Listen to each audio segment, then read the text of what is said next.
Хай. Өнөөдөр хүүгийн цэцэрлэгийн төгсөлтийн аялалтай. Тэгээд ангиараа өнөөдөр нэг парк дээр очиод тэгээд төгсөлтөө хийгээд тэгээд парк дээрээ тоглоно гэсэн. Эцэгхийн айл нэгэнд дагуулж явна гэсэн чинь хүү маань автгаа явна гэд за. Гэтэ би нэг голөгцсөн юм шиг мэдрэмж аваагүй л те. Гэтэл жоох авсан гэж худлаадлаа. Тэгээд өнөөдөр нөхөр маань ажилласаа чөлөө аваад. Гэтэ юу яаж ч утсан би явах нь зүгээрээс юм баас тий. Тэгээд өнөөдөр яг ингээд төгсөлт нь болоод дуусч байгаа байхгүй юу? Тэгсэн чи яг эцэг эхчүүд нөгөө группээр дүрээ ингээд багштай бас бусад хүүхдүүдийн эцэг эхчүүдэд ингээд сэтгэлийн үгээ бичиж байгаа байхгүй юу? Тэрийг уншаад би зүгээр уйлсан за. Яж хүүхэд алганы эцэг их ингээд биччихээр би бараг тэрийг бүгдийг уншаад багшаас ингээд хариу өгч өгөө штэ тэрийг уншаад бүр уйлсан за.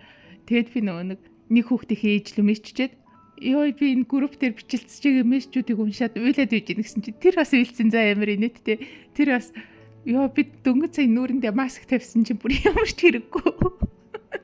Маск тавьсан сайхан мессеж уншиг гэсэн чи уйлсараа таарж ийн гэд тэгсэн за амар инээдтэй. Тэгээд яг юуны талаар мессежчилсээд исэн бэ гэхэлэр ерөөсөө л ихтэй эцэг эхчүүд бүгдээрээ л нэг л утгатай байсан.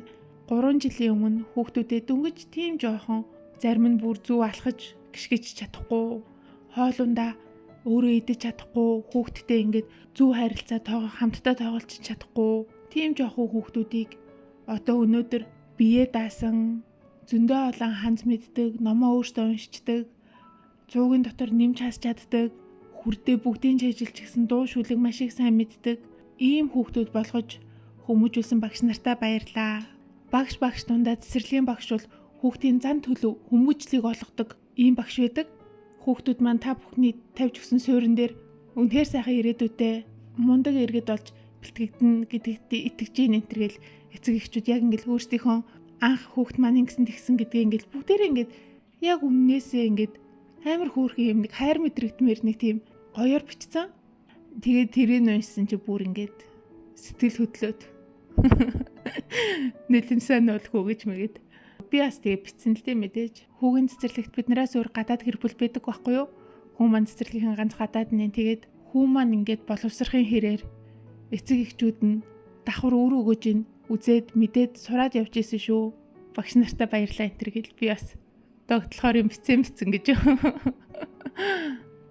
Тэгээд шөнө унтахын өмнө бит 3 бүх мессежүүдэд дахиж уншаад дахиж уйлтаад гэж худлаадлаа. Гэхдээ нөхөр маань яг нэг уншаад тэгээд нэг реакц үзүүлэхгүй шүү дээ. Тэгээд чиний сэтгэл чинь юм юмд хөдөлдөггүй мүү энэ төр гэхлээр хөдөлж л байна гэд за амар хөлдөө. Хүү маань болохоор сонсоод уйлаад исэн. Тэгэд уйлж байгааг нь гэхдээ харчхаар уйлахаа болоод ууралцдаг за. Нэмэр инээдтэй нэг тийм л яриа болж өнгөрлөө. Хятадууд ер нь хэр уян зөөлөн өрөвч нэмжин сэтгэлтэй вэ гэж асуувал За ер нь та нар юу гэж хариулахаар байна?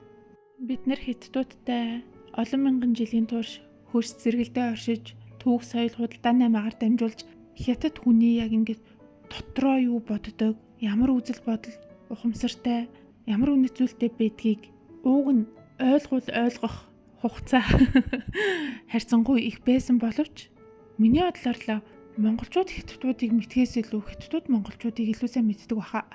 За тэгвэл хятад хүний заавал доторхыг нь мэдэж яг яах гээд байгаа юм бэ гэдэг асуулт. За үүний хариулт болохоор өнөөгийн хятад улсын хөгжил дэвшилтэд хослуулан яривал хөрс зэрэгэлдээ орны хувьар Монгол улс бол ялцчгүй л эргэтгэж харилцаа хүсэх нь ойлгомжтой. Ширээний нөгөө талд суусан хүмүүсийн талаар илүү их мэдээлэлтэй байх нь хэлэлцээрт чухал. Амжилтыг авчирдаг гэдэг утгаар л энэ талаар тодорхой хэмжээний ер нь ойлголттой байх нь зүгээр гэж боддог. Тэгвэл монголчууд хятадуудыг хэрхэн боддог вэ гэхлээр ерөнхийдөө худалдааны амигаар дамжуулж хятад хүнийг нэг нэлийн гүйхэн хэмжээнд л ойлгох юм шиг санагдаад идэв. Одоо хятадууд нэг сайн хүндээ үнэхээр сайн аль эсвэл хятадууд наанаа ингэж инээж долгонж байгаа ч гэсэн цаана атгах муу санаатай ч юм уу яг дотор нь ямар үзэл бодолтой байдаг болохоор тэр хүмүүс тийм үйлдэл гаргаад байна гэдгийг харьцангуй сайн ойлгодгүй юм шиг санагдтiin. За миний анзаарснаар хятадууд ер нь хэр уян зөөлөн сэтгэлтэй хүмүүсээ гэвэл тэгэл мэдээж зөөлөн штий. Одоо ямар нэгэн тийм сэтгэл хөдлөм уйрам зүйл болохоор Ер нь тэгээд заавал Хятад Монгол гэлтгүй хүн болгон л тэгээд сэтгэлийн хөдлөл уйлдаг, уярдаг. Тэгэл тэр тусмаа одоо ингээд илүү залуу хүмүүс нь бол айгүй тийм тусч нэг тийм сайхан сэтгэлтэй юмд айгүй зөөлөн ханддаг юм шиг анзаарэгддэг. Гэхдээ яг Хятад хүмүүс яг юм болгонд тийм зөөлөн уярам хандаад байна уу гэхэлэр за монголчуудтай ерөн шууд харьцуулаад хэлчихэд монголчууд ингээд аливаа зүйлд ингээд сэтгэл хөдлөсөн юмд уярхаараа тэр ч ихтэй уярчдаг. Уяраал байна, ойлгоол байна. Тэгэд ингээд уяраал яваад идэг. Харин Хятад хүмүүс болохоор за өнөөдөр уярлаа. Өнөөдөр сэтгэлийн хөдлөлөө уйллаа. Гэхдээ маргааш нөгөөдрөөс эргэл хэвийн хэмжээнд илүү прагматик, илүү боддоор хараад дүнэлтээ хийл явцдаг. За тэгвэл түүхэнд үлдсэн балмад үйлдэлүүд нь юу вэ гэж. За тэр бол харьцангуй нөхцөл байдалтай холбоотой байх боломжтой гэж боддог.